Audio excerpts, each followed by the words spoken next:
5 ہفتے کی بات ہے. اس کے بعد جو ہے پھر میرے خیال میں نون لیگ کے پاس یا اتحادی جماعتوں کے پاس کوئی بہانہ نہیں ہونا چاہیے ایک ری سیٹ کرنے کا اس سارے سسٹم کو. اگر اب کی جلم باجوہ کی ریٹائرمنٹ کے بعد بھی جو حکمران اتحاد ہے انہوں نے اپنا رویہ نہ بدلا اور فوج کو سیاست سے دور نہ کیا اپنی پالیسیوں اور اپنی قانون سازی کے ذریعے، تو پھر عوام بجا طور پہ یہ کہے گی کہ ان سیاستدانوں سے تو اچھا ہے کوئی جرنیلی آ جائے. اور یہ ہمارے لیے تو بڑا ہی افسوس اور شرم کا مقام ہوگا. ہم جیسے لوگ تو اس کی پھر بھی مزاحمت کریں گے، لیکن یہ ایک بہت مشکل مرحلہ ہوگا کیونکہ آج ہم لاہور میں موجود ہیں. مطیع اللہ جان صاحب میرے ساتھ موجود ہیں. آسمہ جہانگیر صاحبہ کی آج کانفرنس ہے، ان کی یاد میں ہم سب اکٹھے ہوئے ہیں. انسانی حقوق کے حوالے سے نو ڈاؤٹ وہ ایک بہت بڑی چیمپئن تھیں. ایک ایسے سماج میں جس میں جو مردانہ ایک ڈومیننس ہے اس میں آسمہ جہانگیر صاحبہ جو ہیں وہ جمہوریت کا بھی اور انسانی حقوق کا پرچم یا علم اٹھا کر ہمیشہ کھڑی رہتی تھی اور ہمیں ایک بڑی بھرپور اور توانا آواز نظر آتی تھی. تو ہم اور آپ آج کیا ان کو مل کر خراج تحسین پیش کر رہے ہیں؟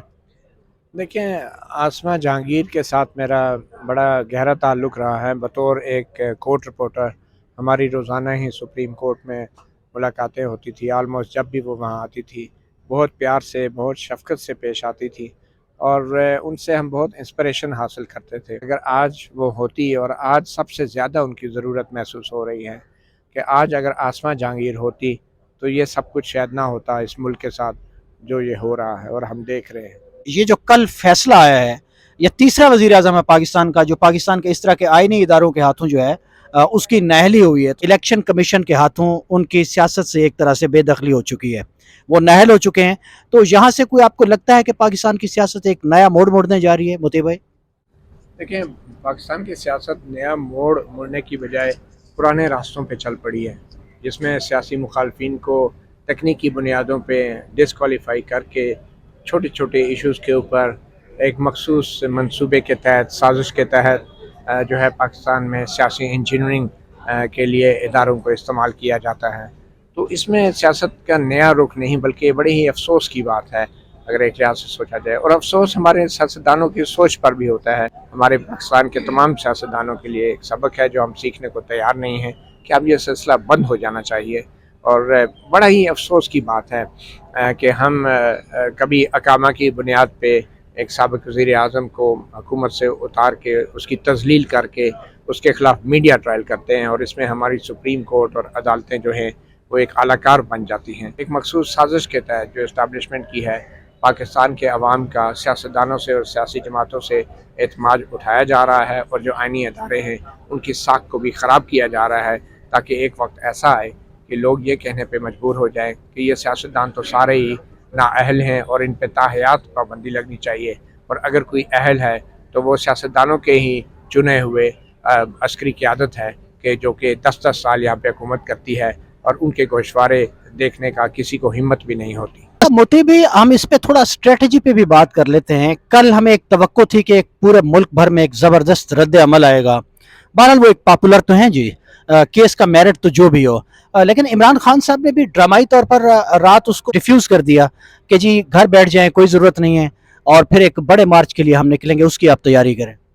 دیکھیں، اس سے سبق ہمیں یہ ملتا ہے کہ لوگوں کو جذباتی کرنے سے آپ پاپولر لیڈر نہیں بن سکتے. عمران خان نے بڑا چالاکی کی ہے کہ انہوں نے فوراً لوگوں کو کہا ہے کہ ابھی احتجاج بند کر دیں، کیونکہ انہیں پتا تھا کہ اگر عوام سڑکوں پہ آتی ہے اچانک بھی تو وہ اتنی زیادہ نہیں ہوگی، اور اگر وہ نہیں ہوگی تو پھر لوگ کہیں گے لانگ مارچ میں کیوں نکلیں، اگر نااہلی پہ ہی کوئی نہیں نکلا تو خان صاحب نے بڑی چالاکی سے ایک اعلان کر دیا بس رسمی سا، تاکہ بعد میں کہہ سکیں کہ اگر میں نہ روکتا لوگوں کو تو پتہ نہیں کیا ہو جاتا. تو لانگ مارچ کے اوپر بہت برا اثر پڑا ہے.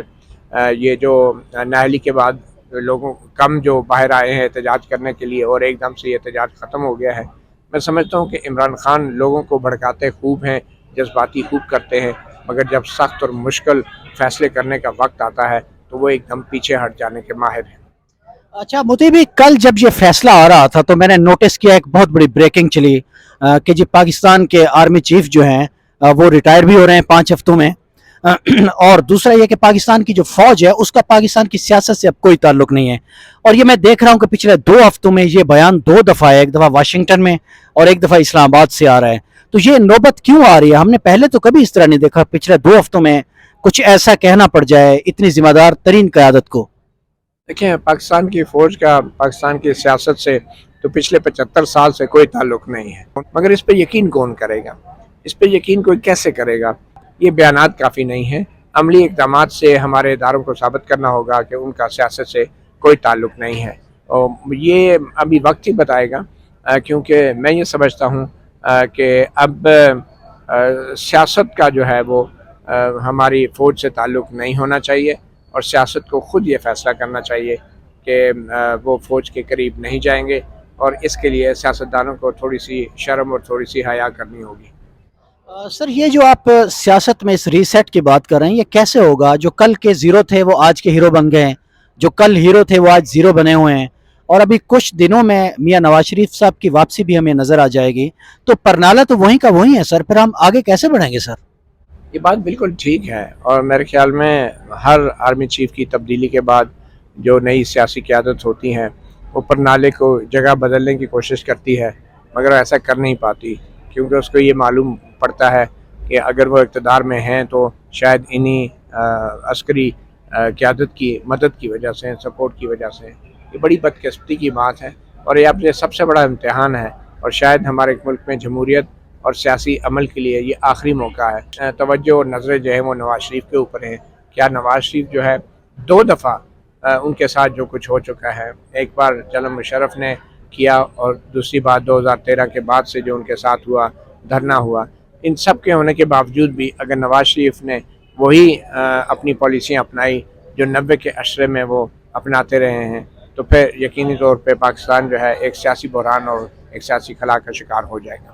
اپوزیشن کی جماعتیں، میں پی ڈی ایم اتحاد کی بات کر رہا ہوں، جس کے بڑے بڑے چیدہ رہنما جو ہیں وہ کہتے رہے ہیں مختلف ٹاک شوز میں کہ جی ہم تو تحریک عدم اعتماد تب لائیں گے جب اسٹیبلشمنٹ کی حمایت ہمیں حاصل ہوگی.